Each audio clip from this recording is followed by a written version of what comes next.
विठ्ठल सहकारी साखर कारखान्याचे चेअरमन अभिजित पाटील यांच्यासह संचालक मंडळावर 420 सह अन्य कलमाद्वारे गुन्हा दाखल झाला आहे। त्यामुळे पंढरपूर तालुक्यातील राजकारणात मोठी खळबळ उडाली आहे।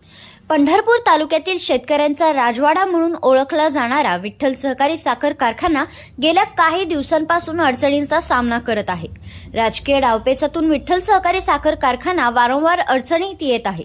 यामध्ये कारखान्याला मिळणारे कर्ज असो किंवा राजकारण असो, यामुळे येणाऱ्या अडचणींचा सामना सभासदांनाही करावा लागत आहे। विठ्ठल सहकारी साखर कारखान्यांवर असलेले 31/12/2023 अखेरील 252.49 कोटीचे रक्कम आणि त्यावरील 177.68 कोटी रुपये व्याज येणे बाकी असल्याने दी महाराष्ट्र राज्य सहकारी बँक लिमिटेड यांच्या पंढरपूर पोलिसांना मिळालेल्या माहितीनुसार गुन्हा दाखल करण्यात आला आहे।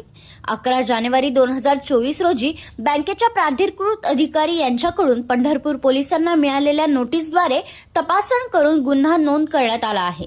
मात्र चेअरमन अभिजित पाटील यांनी पत्रकार परिषदेत घेऊन कर्जाचे पाप हे पूर्वीच्या संचालक मंडळांचे असून सुबुद्धीने कारवाई करण्याचा प्रयत्न केला जात असल्याचे सांगितले होते।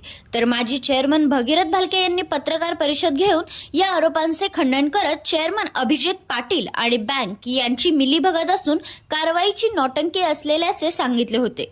मात्र तरीही या प्रकरणी पुढील प्रक्रिया सुरू असून यावर काय कारवाई होणार याची चर्चा सुरू आहे।